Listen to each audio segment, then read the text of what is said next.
자, 오늘 말씀 들어가기 전에 이제 우리가 다시 꿈꾸는 교회 시리즈가 거의 끝나가고 있는데, 오늘은 사랑에 대한 주제, 용납에 대한 주제를 가지고 말씀을 나누는데 전부 스마트폰을 다 꺼내세요.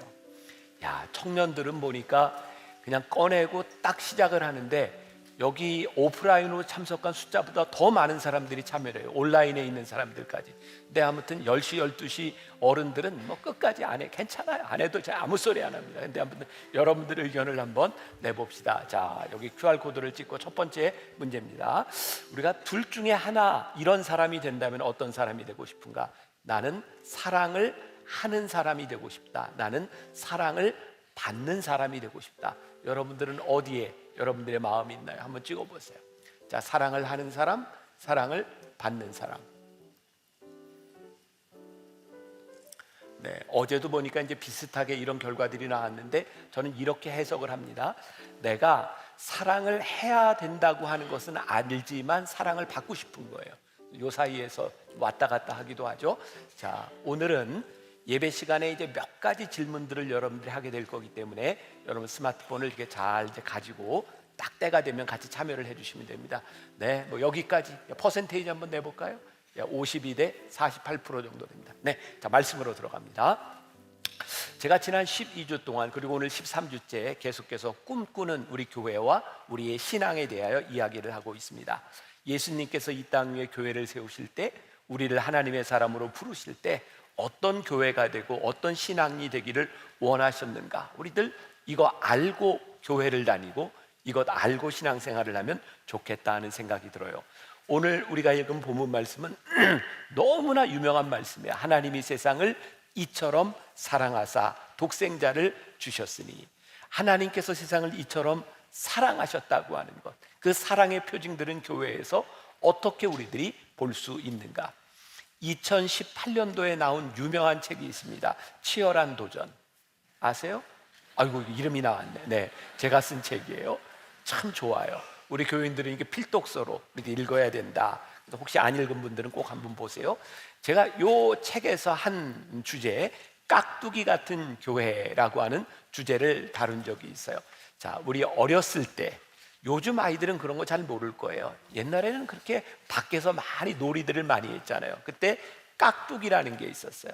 깍두기는 이 편에 들어가든 이 편에 들어가든 별로 도움이 안 돼요. 그래서 서로 우리 편 아니었으면 좋겠다. 그런데 깍두기라는 건 뭐냐면, 우리 편 안 됐으면 좋기 때문에 그냥 따돌려 놓는 것이 아니라, 너는 좀 부족하니 깍두기가 돼서 이 편에도 들어가고 이 편에도 들어가고, 그래서 남들은 한 번 하는 거지만 너는 두 번을 해보고, 그렇게 해서 실력을 늘려가기도 하고, 함께 포용하려고 했던 마음이 저는 깍두기 같은 그런 마음이었던 것 같아요. 저는 교회가 가지고 있는, 참 교회 안에서 좋은 단어를 하나 사용한다고 하면 깍두기 같은 교회가 되는 것 참 좋겠다, 그런 생각을 종종 해요. 예, 이 예배나 설교나 요즘은 온라인에서 다 공개가 되다 보니까, 저도 이제 설교를 한번 하고 나면 어느 날 굉장히 곤란할 때가 있어요. 사람들이, 목사님 어떻게 그런 설교를 합니까? 목사님 어느 편입니까? 그래서 자꾸 저한테 어느 편이냐고 물어요. 그리고 조금 더 황당한 경우는 어느 편이냐고 묻는 게 아니라, 오늘 목사님 설교를 들어보니 목사님 굉장히 진보적인 분이네요. 또 어느 날은 목사님 완전히 태극기네요. 뭐 이렇게 자기들끼리 다 이야기를 해요. 그래서 목사님 어느 편이냐고. 저는 이거 굉장히 잘못된 질문이라고 생각해요. 만나교회는 어느 편에 서 있냐고. 여러분들의 교회는 어느 편에 서 있냐고. 교회는, 하나님은 우리를 어느 편에 서라고, 진영 논리로 서라고 우리를 하나님의 자녀로 부르신 것이 아니라, 이 땅 위에 교회를 세우신 분명한 이유가 있는데, 교회는 우리 편을 만들거나 어떤 편에 서는 것이 아니라 하나님이 사랑하시는 도구로 쓰임 받을 때, 그게 교회라는 거예요. 우리가 이것 잊지 않으면 우리는 하나님 믿는 사람의 공동체로 모여서 세상과 별반 다르지 않는 삶을 살 수밖에 없어요. 얼마 전에 돌아가신 이어령 교수가 쓰신 마지막 수업이라는 책에 보면, 이 enemy라고 하는 말과 rival이라고 하는 말을 이렇게 분리해서 알아야 된다, 이런 이야기를 해요.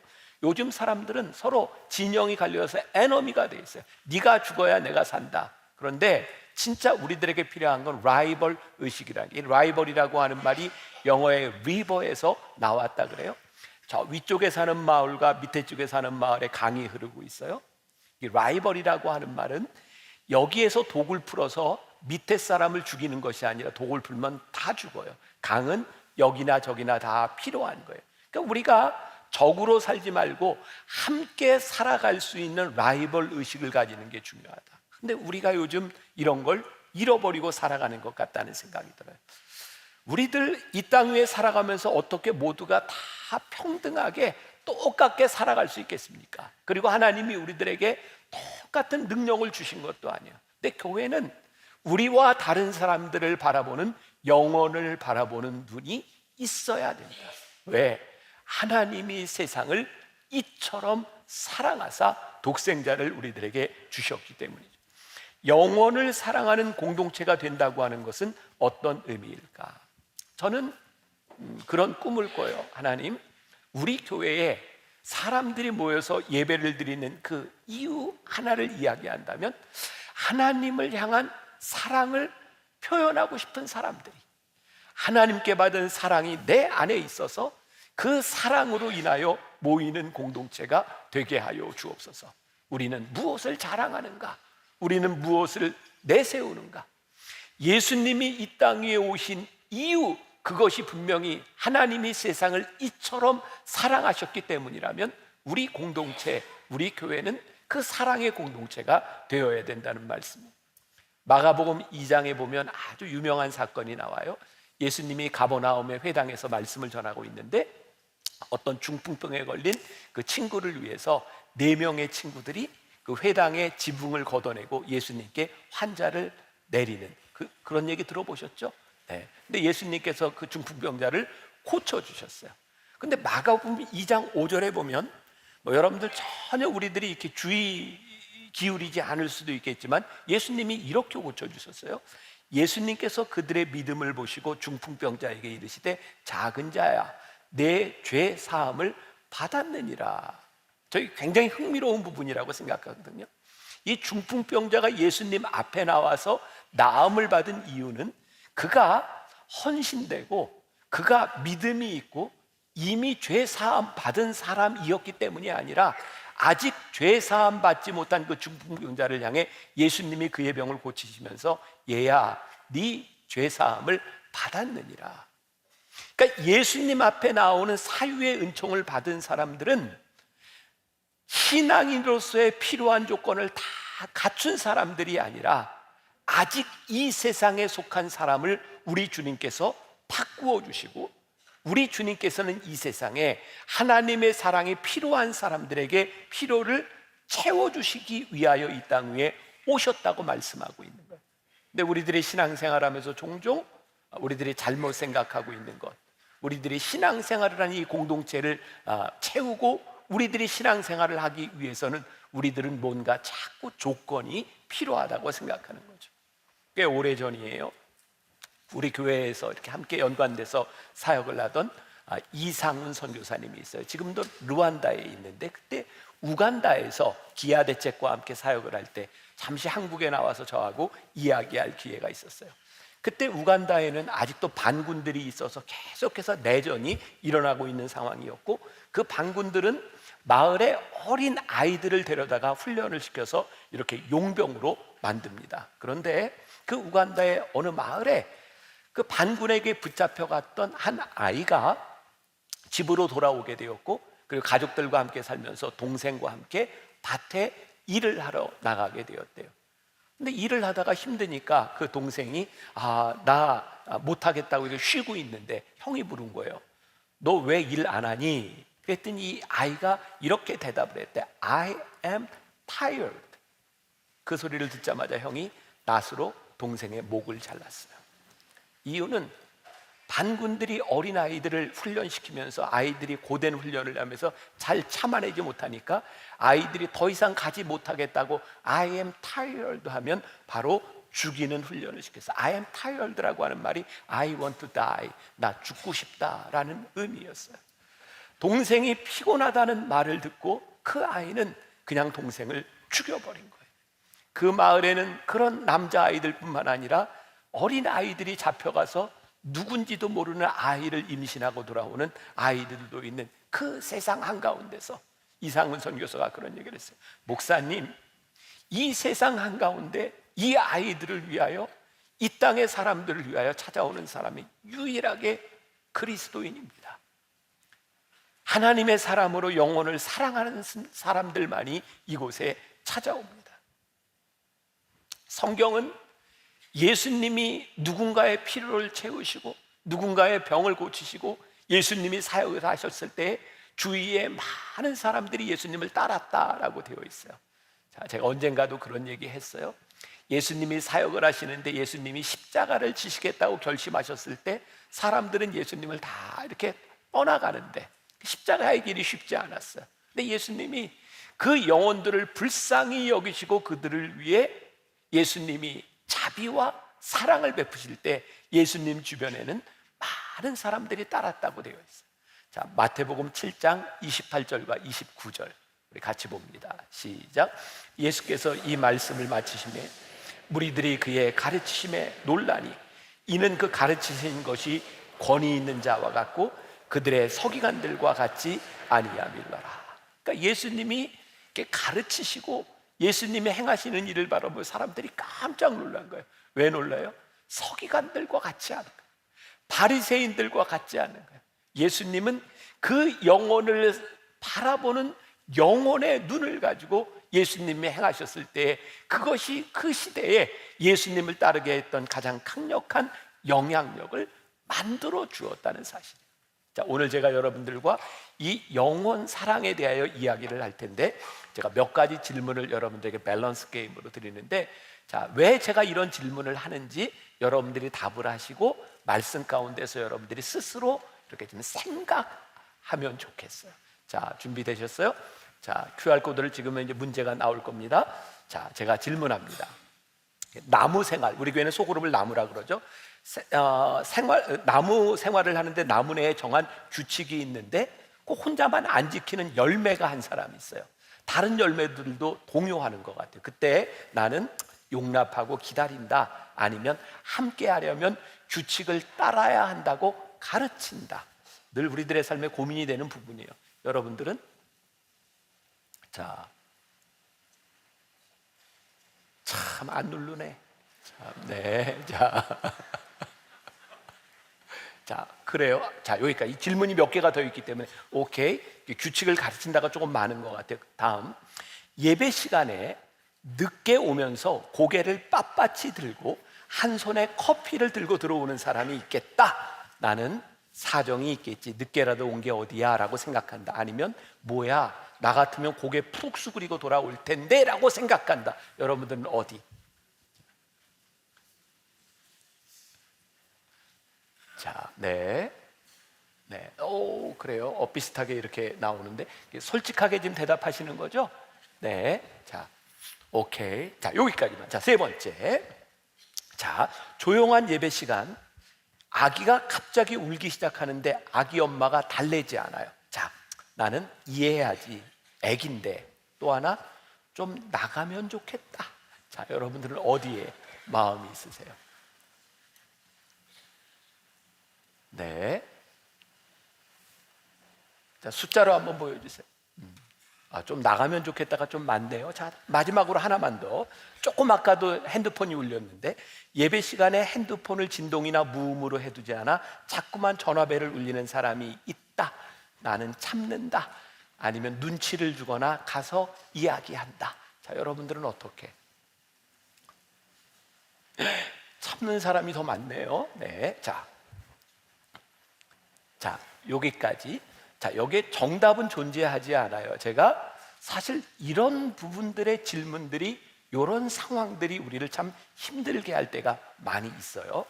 자, 우리들이 영혼을 사랑하는데 방해가 되는 것이 뭐가 있을까 생각해 보니까 저는 우리들이 가지고 있는 소비자 중심적인 생각, 영어로 컨슈머 멘탈리티라고 이야기할 수 있을 것 같아요. 이 소비자 중심적인 생각이 뭘까요? 우리는 교회를 오는데 늘 어떤 생각을 하냐면 여기에서 내가 뭔가 만족을 좀 얻어가야 돼. 솔직하게 이야기해서 여러분들이 교회를 찾거나 교회를 옮기거나 오늘 여기서 여러분들이 예배를 드리는 이유 가운데도 내 만족이 많이 있지 않을까요? 나는 예배 시간에서 무언가를 이렇게 얻어가야 돼. 그런데 이 예배 공동체 안에서도 우리들이 신앙생활을 하면서도 우리를 화나게 하는 걸 가만히 보면 내가 원하는 만족이 채워지지 않을 때 우리들이 화가 나요. 우리들은 하나님을 믿겠다고 교회에 나오고 하나님을 믿는 신앙생활을 하겠다고 하지만 늘 우리의 감정을 좌우하는 것은 나의 만족에 있어요. 컨슈머 멘탈리티를 가지고 있는 거예요. 우리가 진짜 영혼을 사랑하는 하나님의 마음을 가지고 우리들이 살아가고 있는가, 아니면 우리는 신앙생활을 잘 한다고 하지만 늘 내 만족이 채워지는가에 우리들의 관심이 있는가. 여러분, 교회를 잘 다니는 사람은요 교인으로 삽니다. 그런데 하나님의 사람은 하나님의 자녀로 살아요. 우리는 늘 그 갈림길 가운데 있어요. 우리는 교인으로 사는가, 하나님의 자녀로 사는가. 이게 우리들의 가슴에 깊숙이 들어와서 우리를 찌르고 우리가 교인인가 하나님의 자녀인가를 분명히 묻지 않는다면 우리는 진짜 그리스도인으로서 살아가기가 참 힘들다는 생각입니다. 스카이 제소니가 쓴 예수님의 진심이라는 책에, 제가 길어서 다 이야기를 못하는데, 하나님은 사랑이심이라, 요한 1, 2, 3, 4 하나님은 사랑이심이라 이야기하고 있는데, 이 말이 낭만적인 단어가 아니라는 거예요. 우리는 사랑하면 얼마나 애틋하고 달콤한 감정을 가지고 사랑이라고 이야기하고 있는가. 그런데 요한 1, 2, 3서를 썼을 때에 이 사랑, 하나님은 사랑이시라고 하는 단어는 결코 낭만적인 단어가 아니라 우리들 속에 의지와 하나님을 사랑하는 우리들의 행동이 담겨지지 않으면 할 수 없는 단어, 그게 하나님은 사랑이십니다. 이 사랑은 단순한 애틋한 단어가 아니라는 거예요. 저 개인적으로 우리가 꿈꾸는 교회, 우리가 영혼을 사랑하는 마음을 가진 사람으로 이 교회가 가득 차면 좋겠다. 내가 영혼을 사랑하기 때문에 나의 불편함을 감수할 수 있는 마음들이 우리들에게 있으면 좋겠다. 단순한 불편함의 감수가 아니라 누군가의 영혼이 보이기 때문에. 제가 이 설교를 만나교회 담임 목사가 돼서, 물론 똑같은 내용이 아니에요. 똑같은 주제로 제가 4번째 설교를 하고 있습니다. 제가 만나교회 목회를 하면서 저에게 가장 강력한 도전이 되었던 것이, 하나님 저에게 이 마음을 주세요라는 것이었어요. 몇 가지 또 계기도 있었어요. 제가 미국으로 유학을 가기 전에 그 당시 한국의 유명한 몇몇 교회들을 제가 방문하게 되었고, 그 당시 우리 어린애들을 데리고 교회를 방문하게 되었을 때 애들은 못 들어옵니다. 그리고 애들을 금지하는 교회가 대형 교회 중에 꽤 많았어요. 그리고 우리 아이들을 데리고 예배를 드릴 때, 그때 아이들이 어렸으니까 2살, 4살 그랬으니까 예배당에서 좀 얌전히 하게 하려고 이제 먹을 거를 가지고 애들이 지칠 때쯤 되면 이렇게 먹을 거를 이렇게 먹도록 했는데, 세상에 그 봉지에 뽀시락 소리가 나는데 사람들이 쫙 쳐다보는데 얼마나 긴장을 했는지. 그때 제가 결심한 게 있었어요. 하나님, 우리가 경건하고 조용한 예배를 드리는 것 참 좋은 일이지만, 하나님이 이 예배당에 그것보다 하나님을 사랑하는 마음으로, 그리고 하나님을 사랑하는 사람들의 영혼을 사랑하는 마음으로 가득 찬 교회가 되게 하여 주옵소서. 그래서 제가 지키려고 하는 게 있어요. 물론 우리 교회 저기 잠옷실 여기에도 있고 저 위에도 유리로 되어 있어서 잠옷실에서 예배를 드릴 수 있지만, 그 어린아이를 키우는 부모들 마음 가운데 나 정말 이 성전에 들어가서 예배 드리고 싶어 라는 마음이 있을 때 안내하는 분들 절대로 막지 마세요. 얼마나 사모하는 마음이 있으면 이 안에 들어오고 싶겠습니까? 우리가 조금 불편한 걸 참으면 어떻겠습니까? 우리 예배 시간에도 조금 장애를 가진 분들이 예배를 드리면서 예배 시간에 저와 여러분들을 조금 방해하는 경우들도 있어요. 그때마다 생각을 합니다. 하나님, 그 영혼들을 바라보며 나의 불편함을 기꺼이 감수할 수 있는 마음이 제 안에 있었으면 좋겠습니다. 나는 교회가요, 그런 마음으로 좀 넘칠 수 있는 그런 마음들을 가지고 예배를 드릴 수 있다면 하나님이 조금 불편하고 조금 시끄럽고 조금 준비 안 된 우리의 예배일 것 같지만 영혼을 사랑하는 마음이 우리 가운데 있다면 하나님 그 예배를 얼마나 기쁘게 받으실까라는 생각이 들어요. 영혼을 사랑하는 공동체가 되는데 방해가 되는 요소가 또 하나 있어요. 그건 뭐냐면 우리들이 남을 쉽게 용납하지 못하는 거예요. 자, 여기서 우리들이 구분해야 될 게 있어요. 누군가를 용납한다는 것과 그것을 승인한다고 하는 것은 다른 문제예요. 그러니까 예수님은 보니까 죄인들을 늘 이렇게 용납하여 주셨는데 그 죄를 승인하지는 않으셨어요. 그래, 내가 너를 사랑하고 내가 너를 용서해. 근데 다시 그 죄 짓지 마. 그러니까 용납하는 것과 승인하는 것은 다른 차원의 문제예요. 우리들에게 이 구분이 늘 살아 있어야 하나님, 제가 저 죄를 절대로 용납하지 못하지만 저 죄를 지은 사람들에 대한 영혼에 대한 마음을 가질 수 있으면 좋겠습니다. 자, 이 말이 얼마나 어려운 말인지 알아요. 제가 이번 한 주 동안은 이 말씀을 가지고 한 주 내내 원고를 읽고 원고를 이렇게 숙지하고 지났어요. 어제도 그렇고 오늘도 그렇고 제가 늘 그 자리에서 교인들을 보면 안녕하세요 인사하는데요, 이 말씀을 한 주간 동안 묵상하는데 들어오는 교인들에게 인사하는 내 마음이 다른 거예요. 안녕하세요. 그게 그 영혼이 보이는 거예요. 하나님, 우리들에게 이 마음이 살아있으면 좋겠습니다. 마태복음 9장 9절에 보니까 예수께서 그곳을 떠나 지나가시다가 마태라 하는 사람이 세관에 앉아 있는 것을 보시고 이르시되 나를 따르라 하시니 일어나 따르니라.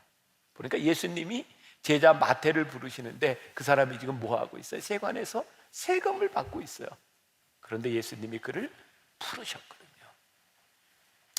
예수님의 부르심 때문에 마태의 삶이 바뀌는 거예요. 예수님을 따를 만한 자격이 있어서 예수님이 마태를 제자로 부르신 것이 아니라 지금 세관에 앉아 있는 마태에게 다가가셔서 나를 따라오겠니? 그랬더니 마태의 삶이 바뀌어진 거예요. 아, 이게 예수님의 방식이구나.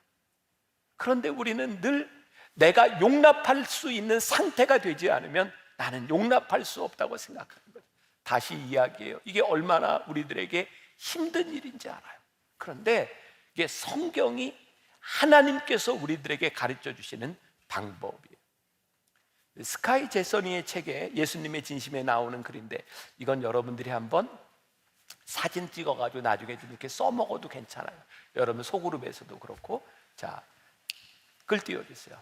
나르시스트는 오직 자신만 사랑한다.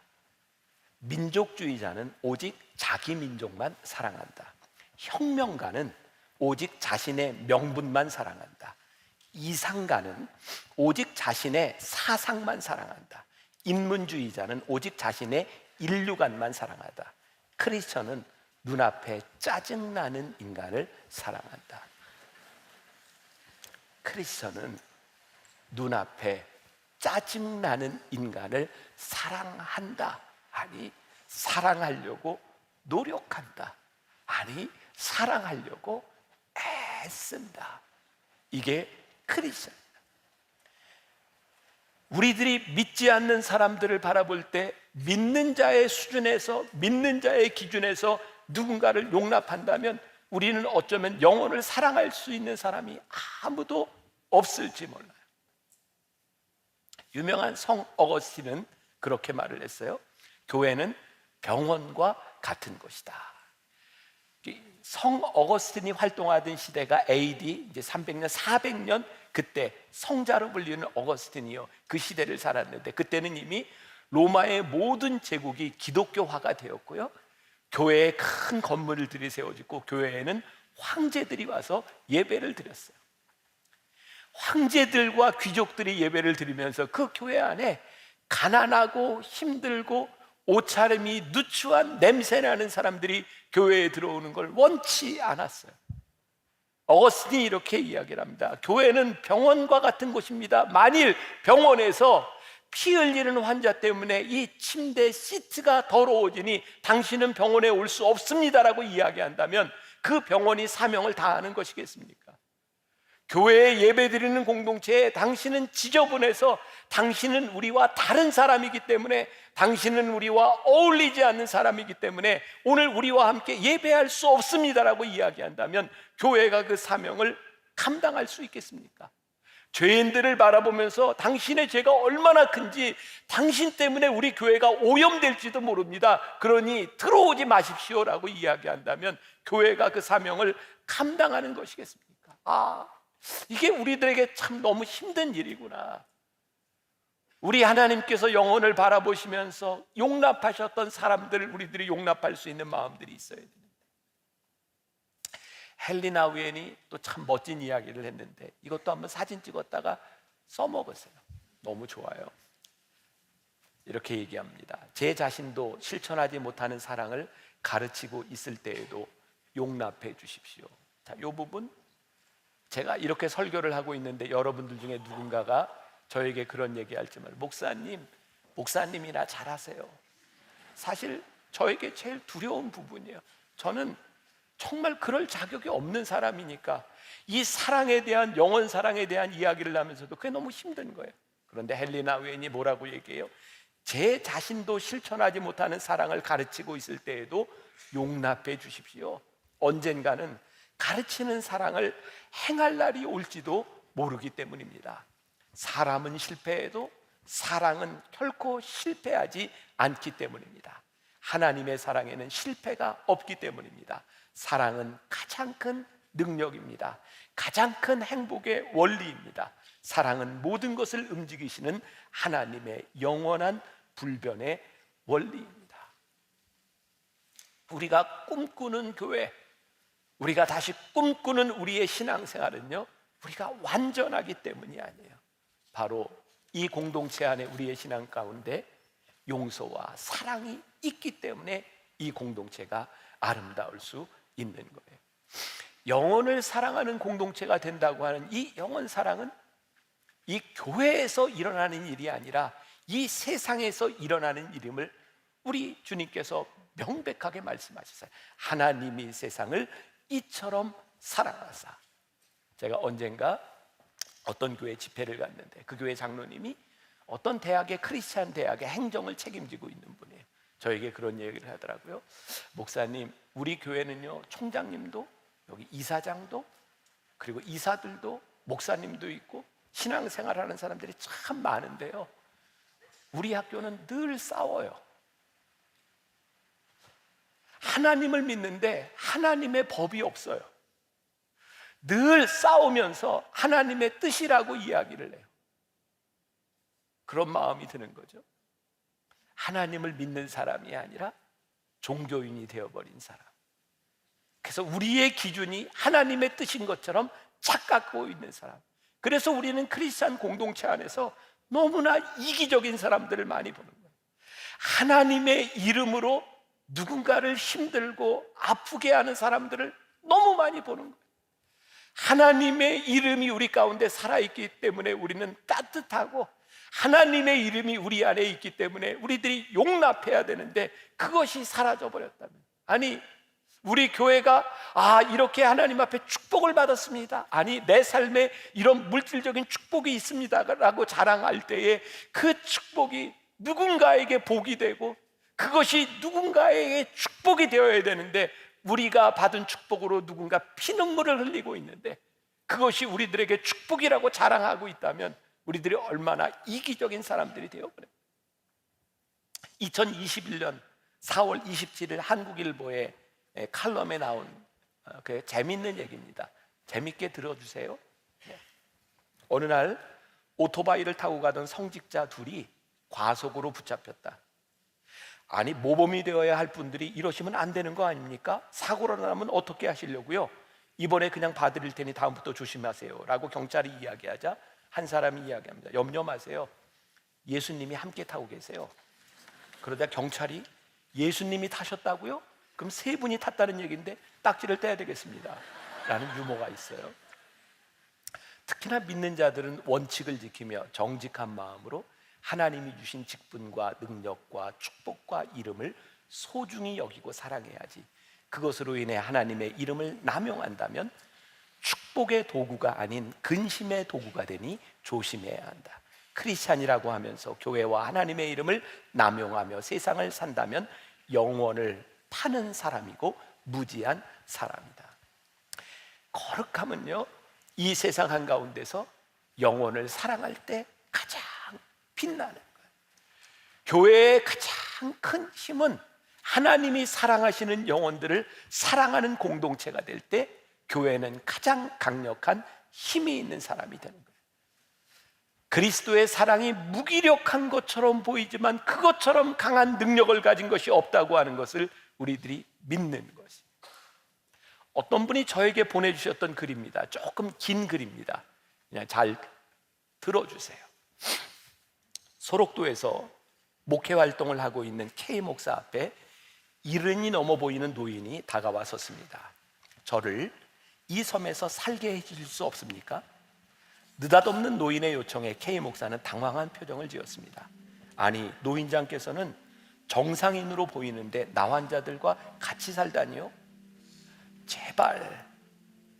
그저 해본 소리가 아닌 듯 사뭇 진지한 표정으로 이야기하는 노인을 바라보며 K 목사는 무언가 모를 감정에 사로잡히게 되었다는 것입니다. 저에게는 모두 10명의 자녀가 있었어요. 자리를 권하여 앉자 노인은 한숨을 쉬면서 입을 떼기 시작했습니다. 그런데 그 중에 한 아이가 문둥병에 걸렸어요. 언제 이야기입니까?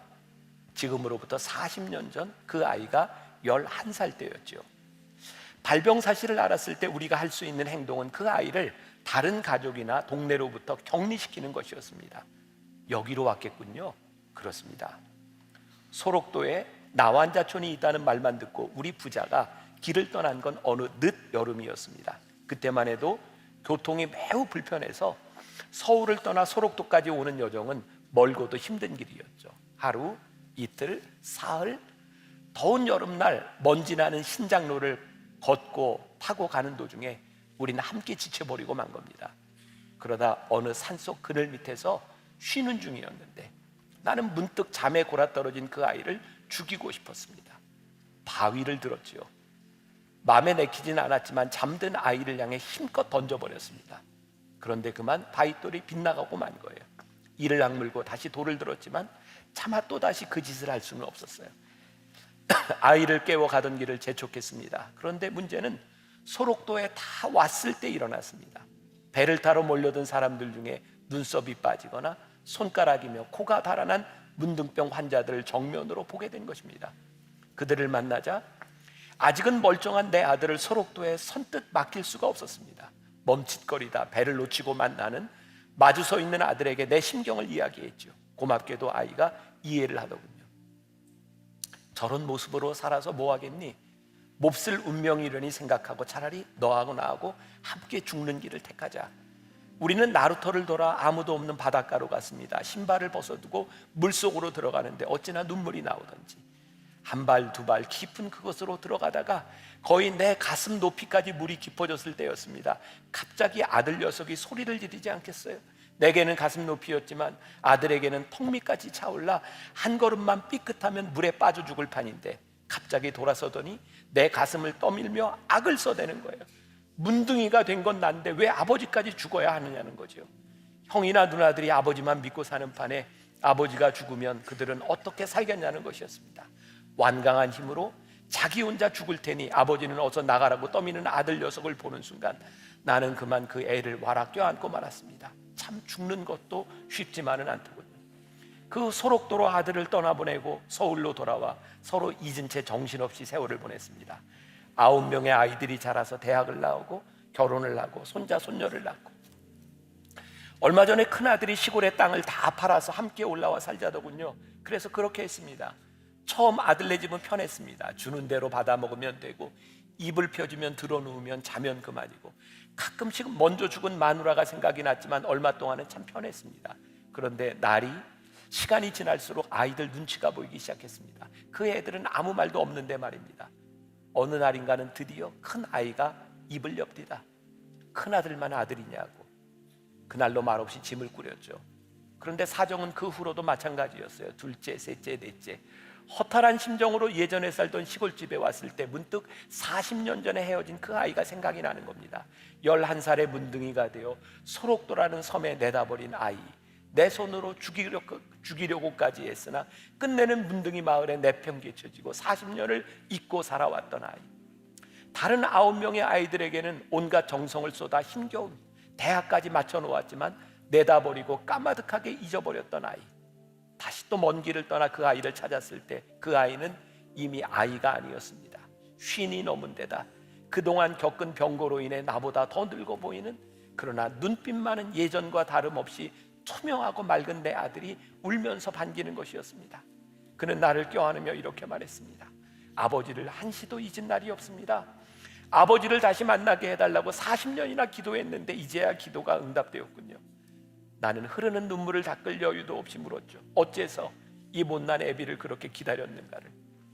자신이 문둥병에 걸렸다고 무정하게 내다버린 채 한 번도 찾지 않은 아비를 원망하고 저주해도 모자랄 텐데 무얼 그리 기다렸냐고. 그러자 아들은 이렇게 말하는 것이었습니다. 여기 와서 예수 그리스도를 믿게 되었는데 그 후로는 모든 것을 용서하게 되었다고. 예수 그리스도의 사랑이 비참한 운명까지도 감사하게 만들었노라고. 그러면서 그는 다시 한번 자기의 기도가 응답된 것에 감사한 것이었습니다. 그때서야 나는 깨닫게 되었습니다. 나의 힘으로 온 정성을 쏟아 가꾼 9개의 화초보다 쓸모없다고 내다버린 하나의 나무가 더 싱싱하고 푸르게 자라 있었다는 것을. 예수 그리스도, 그분이 누구인지를 모르지만 내 아들을 변화시킨 분이라면 나 또한 마음을 다해 받아들여야겠노라고 난 다짐했습니다. 목사님, 이제 내 아들은 병이 완쾌 되어 여기 음성 나환자촌에 살고 있습니다. 그 애는 내가 여기 와서 함께 살아주기를 간절히 원하고 있습니다. 그 애와 며느리 그리고 그 애의 아이들을 보는 순간 바람이 결코 거짓이 아니라는 걸 깨달았습니다. 그들의 눈빛에는 지금껏 내가 구경도 못했던 그 무엇이 들어있었습니다. 공들여 키운 9명의 아이들에게선 한 번도 발견하지 못한 사랑의 언어라고나 할까요? 나는 그에게 잃어버린 40년의 세월을 보상해 주어야 합니다. 함께 있어주는 것만으로도 그에게 도움이 된다면 나는 기꺼이 그 요청을 받아들일 작정입니다. 그러니 목사님, 저를 여기에서 살게 해주세요. 이 긴 글이 저에게 은혜가 되었어요. 그분 때문에 용서될 수 있다는 것, 그분 때문에 품어줄 수 있다는 것, 그분 때문에 잃어버렸던 사랑을 우리들이 다시 발견할 수 있다는 것, 그분 때문에 우리 주위에 사람들이 모일 수 있다는 것.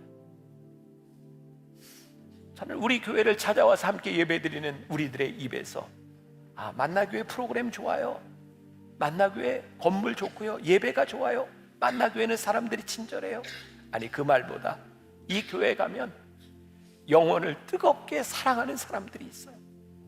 그 교회 가면 누군가를 품어주는 사람들이 있어요. 그래서 저는 이 교회를 찾아왔어요. 라는 교회, 그런 우리, 그런 하나님의 사람들이 될 수 있다면 하나님이 이 교회를 참 축복하시겠다. 여러분들의 삶을 참 축복해 주시겠다. 우리가 그런 교회, 그런 성도 될 수 있기를 주님의 이름으로 간절히 축원합니다. 우리 함께 찬양합시다. 형제의 모습 속에 보이는 하나님의 형상 아름다워라.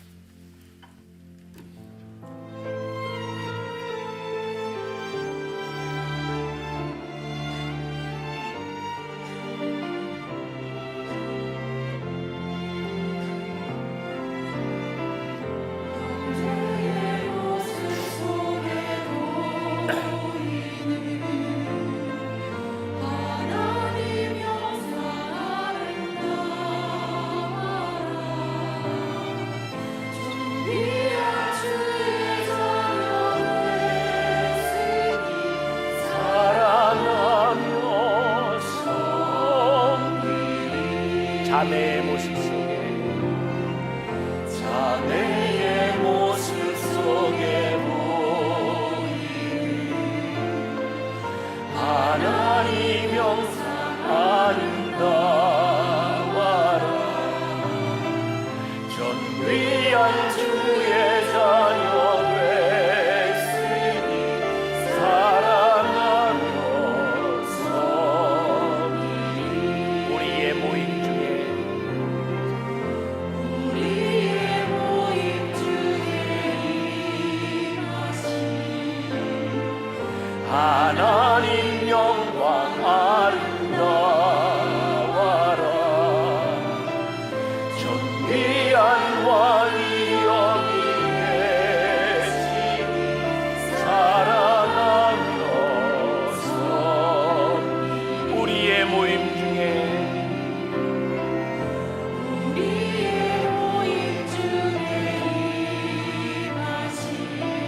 주님이 곁에 있어준다면,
한 번만 더 주님이 곁에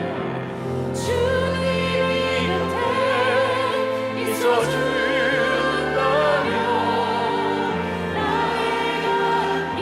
나의 갓길 함께 걸어간다면 그 사랑이 나에게 꿈을 주지요.